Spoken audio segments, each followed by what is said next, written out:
നിങ്ങളുടെ favourite shows ഇനി ഒരിക്കലും മിസ്സാവില്ല. ഇപ്പോൾ C5 കാണും നിങ്ങളുടെ ഫേവറേറ്റ് ഷോസ് തികച്ചും സൗജന്യമായി.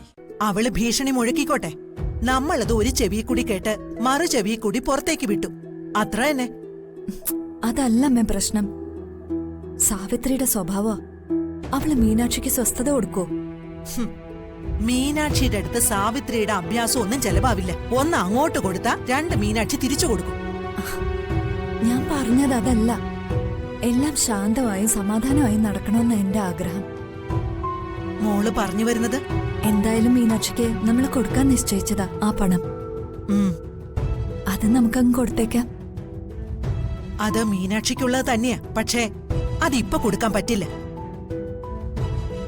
ഇത്രയും പണം ഇവിടെ ഇരിക്കണ്ടെന്ന് കരുതി നീ അതെന്നെ ഏൽപ്പിച്ചപ്പോഴേ ഞാനത് ബാങ്കിലിട്ടു. 1 വർഷത്തെ ഫിക്സഡ് ഡിപ്പോസിറ്റ് ആയിട്ടാ.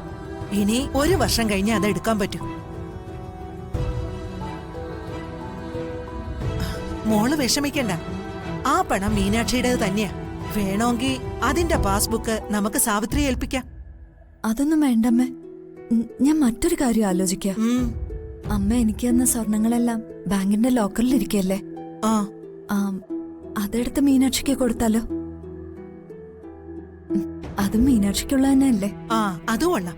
അത് നമ്മുടെ ബാങ്കിന്റെ കൃഷ്ണപുരം ബ്രാഞ്ചിലല്ലേ മോള് സൂക്ഷിച്ചിരിക്കുന്നത്? അതെ. അത് ഞാൻ നാളെ പോയി ലോക്കറിൽ നിന്ന് എടുത്തോണ്ട് വരാം. നല്ല കാര്യം. സാവിത്രിയുടെ സമാധാനത്തിനല്ല, നമ്മുടെ കുഞ്ഞിന് നേരത്തെ തന്നെ അത് കൊടുക്കാലോ. അതെ, അതിലുപരി ആ സാവിത്രിയുടെ വഴക്കം തീരും. സ്വർണ്ണല്ലേ?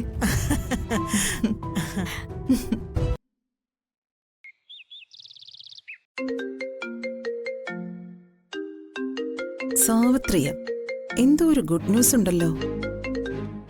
ഹലോ സാവിത്രി. ഇന്ദ്രജെ, ഒരു നല്ല കാര്യം പറയാനാ ഞാനിപ്പോ വിളിച്ചത്. നല്ല കാര്യോ? പറ സാവിത്രി. ചെമ്പകമംഗലത്തുകാരുടെ മാനസപുത്രി നാളെ പുറത്തേക്കൊന്ന് ഇറങ്ങുന്നുണ്ട്. അവൾ എന്തിനിറങ്ങ? ഒന്ന് വിശദമായിട്ട് പറ സാവിത്രി.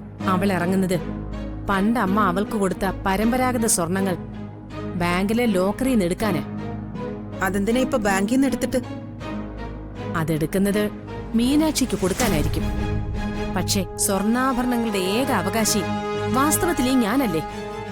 അതിന്റെ അവകാശി വാസ്തവത്തിൽ എന്റെ അനുജത്തി മാധുരിയ. അതവിടെ നിൽക്കട്ടെ. അതിന്റെ അവകാശി സാവിത്രി തന്നെയാ. അതിരിക്കട്ടെ, ഏത് ബാങ്കിലേക്ക് എപ്പോഴാ അവള് പോകുന്നത്?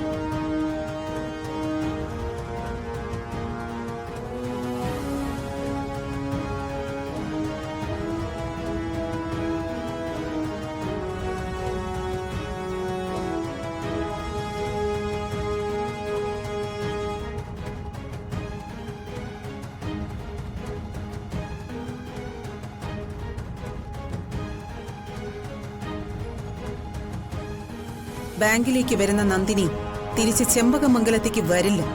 ഞാൻ ഉറപ്പു തരുന്നു. വരരുത്. പക്ഷേ എനിക്ക് സ്വർണ്ണാഭരണങ്ങൾ കിട്ടിയിരിക്കണം. അത് കൃത്യമായും സാവിത്രിയുടെ കയ്യിൽ കിട്ടിയിരിക്കും. വാക്ക് പറയുന്നത് ഇന്ദ്രജയ. വിശ്വസിക്കാം.